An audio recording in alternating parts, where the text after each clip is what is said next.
Ajith deck එකට ඩෙකින් oil එකක් ඕනේ කියලා ඔයා කියන්නේ ඇයි? ඩෙක් එකක් කියලා ගත්තම ඩෙක් එකක් කියන්නේ අපි දැව ආරක්ෂණය සම්බන්ධයෙන් කතා කරනකොට ඊටාම අමාරු තැනක්. ඒ කියන්නේ දැව දි รา යාම සම්බන්ධයෙන් අපිට මේ ආරක්ෂාව ලබා දීම සම්බන්ධයෙන් ගත්තම ඊටාම අමාරු තැනක්.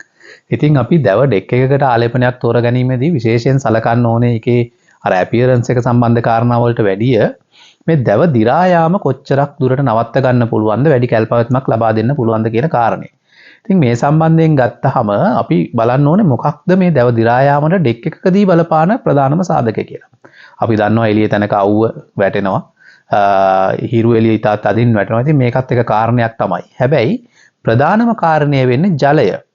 වැස්ස කියනකොටත් වැඩිය ජලය. මොකද ඩෙක් එකක් කියන්නේ හොරිසොන්ටල් සර්ෆේස් එකක්. ඒතර මේ මත ජලය රැඳී පවතින්න පුළුවන්.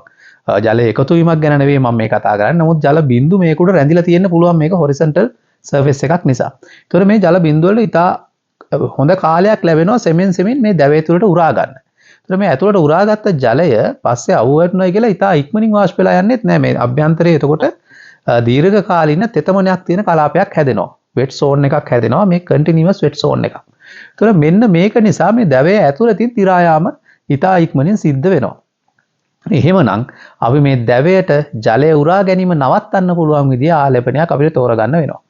මෙතෙන්දී අපිට අර පිටත ආලේප කරන සර්ෆේස් කෝටින් එකක් මතු පිට ආලේපනයක් පාවිච්චි කරුවොත් ඩෙක් එකක් වගේ කියන තැනක් ඉතා ඉක්මනින් සීරෙන්න පුළුවන්. අපි මේක උඩ ඇවිදිනවා ෆර්නිචර් එකට මෙට ගෙනියනවා. සමහරලාට දැන් අපි මාලදිවයින වගේ තැනක දැක්කොත් එහෙම මේ බගීස් මේක උඩ යනවා. ඉතින් ලොකු මූවමන්ට්ස් තියෙනවා. ඒතර මේක ඉතාම පහසුවෙන් සීරෙන්න පුළුවන්. ඒතර අපි අර මතු පිටින් ආලේපනය කරන වෝටර් ප්‍රූෆින් ක්වොලිටිස් තියෙන ආලේපනයකින් මේ ආරක්ෂාව ලැබෙන්නේ නැහැ. එහෙමනම් මේකට මොකද්ද අපිට පාවිච්චි කරන්න පුළුවන් සොලියුෂන් එක. මේක ලෝකේ පිළිගත්ත සොලියුෂන් එක තමයි ඩෙක් එකකට වැඩිම ආරක්ෂාවක් දැව සඳහා ලබා දෙන්නේ ඩෙකින් ඔයිල් එකක් කියන කාරණේ. මේ ඩෙකින් ඔයිල් එකක් කියලා කියන්නේ දැව ඔයිල් එකක් මූලික කරගෙන නිෂ්පාදනය වුණු ආලේපනයක්. මේක තෙල් වර්ගයක් නෙවෙයි.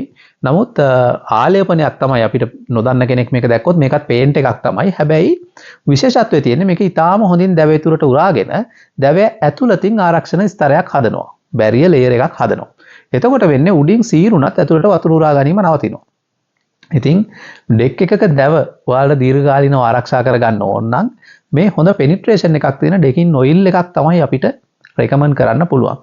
ඉතින් ඩෙකින් ඔයිල් එකකට යනකොට පොඩි අපි අර මොනවද නෙගටිව් දේවලුත් තියෙනවා. එකක් තමයි ඩෙකින් ඔයිල් එකක් හැම වෙලාවෙම ඉතා ඉක්මනින් නැවත ආලේප කරන්න ඕනේ මේ ඩෙක් එක මේන්ටේන් කරගෙන යන්න. ඉතින් මේක සමහරලාට අපිට ඒ තරම් හුරු දෙයක් නෙවෙයි ලංකාවේ. නමුත් සාමාන්‍යයෙන් ඩෙකින් ඔයිල් එකක් මාස 6කට සැරයක් ආලේප කරන්න ඕනේ කියන එක තමයි රෙකමෙන්ඩේෂන් එක. නමුත් දැන් ගෝරි නිෂ්පාදන ගත්තොත් ගෝරි 7 අල්ට්‍රා කියන බයෝ බේස් ඩෙකින් ඔයිල් එක. මම හිතන ලංකාවට හඳුන්වන පළවෙනි බයෝ බේස් ආලේපනය මේ. ඉතින් මේ ගෝරි 7 අල්ට්‍රා බයෝ බේස් ඩෙකින් ඔයිල් එක සාමාන්‍යයෙන් අවුරුද්දක් මාස 18ක් වගේ කාලයක් අපිට නැවත ආලේපනයකින් තොරව පවත්වාගෙන යන්න පුළුවන්. ඉතින් ඒක හොඳ දෙයක් ලංකාව වගේ රටකට මේ ඩෙකින් ඔයිල් එකකදී. ඉතින් අනිත් කාරණා ගත්තාම ඩෙකින් ඔයිල් එක UV රෙසිස්ටන්ස් කියන එක හොඳින් තියෙන්න ඕනේ හිරු එළියට ඔරොත්තු දීම. ඉතින් ඒ වගේම වර්ණ ගත්තාම දැන් ගෝරි 7 ගත්තොත් එහෙම දැන් වර්ණ 18කින් ලබා ගන්න පුළුවන් සහ කෙනෙකුට අවශ්‍ය නම් ක්ලියර් ඒ කියන්නේ අවර්ණ විදියට ලබා ගන්නත් පුළුවන්. ඉතින් මේක තමයි ඩෙක් එකකට කෝටින් එකක් තෝරගන්නකොට අපි සලකලා බලන්න ඕන කාරණය. ඉතින් මේක සමහර වෙලාවට අර ඉක්මනට ෆේඩ් වෙන නිසා කෙනෙකුට ඒක නඩත්තුව අපහසුයි කියලා හිතෙන්න පුළුවන්. නමුත් ඩෙකින් ඔයිල් එකක් ආලේපනයේ ඊටම පහසුයි. මේකට විශේෂ හැකියාවන් තියෙන කෙනෙක් අවශ්‍ය වෙන්නේ නැහැ. ඩෙකින් ඔයිල් එකක් ආලේපනය කරන්නේ කොහොමද කියලා අපේ වීඩියෝස් තියෙනවා. පොඩ්ඩක් ඒ වීඩියෝස් බැලුවොත් ඔයගලන්ට බලන්න පුළුවන්. ඊටම පහසුයි ආලේප කරන එක.